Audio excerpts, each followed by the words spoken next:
On one of my daily sunset walks, I noticed a garden bursting from a small flower bed, sparkling like a pirate's treasure, in a space that had always been strewn with filth and mess and litter.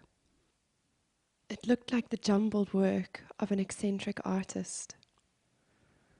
I admired it every day, but I didn't want to connect, afraid that I might be asked for something. I just took my joy from the garden and walked on with a smile in my heart.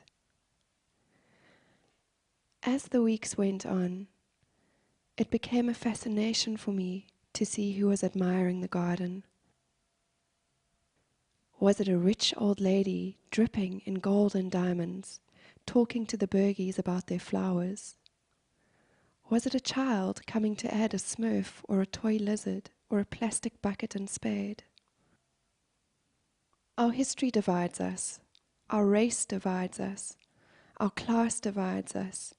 Yet here was the most effective bridge I have ever seen, uniting all the residents of Sea Point, those that eat at tables and those that eat from bins. One day, driving on my way to work, I saw about 15 police officers dressed in blue uniforms. That's strange. Why are they all going to look at the garden? Then I realized the law enforcement were there to enforce the law. As they scooped the garden and its treasure into blue plastic refuse bags, it was turned instantly into junk.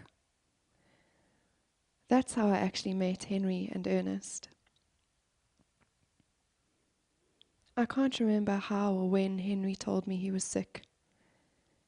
There were times during the next 6 months where I'd go away thinking I would never see him again.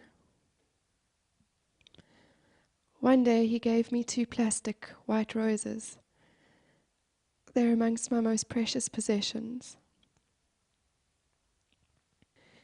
He was admitted to Somerset Hospital sometime in April. Around 5 in the morning on the 20th of May 2012, I dreamt that Henry and I were walking slowly out of the hospital down a long corridor. All I was aware of were the shafts of white light streaming in and how we were holding hands, gently squeezing and caressing each other's fingers. Just he and I walking on and on in the bright light, holding hands. Henry's ID was ready for collection that day, the day he passed away. When you must separate, that would be heartbroken, really.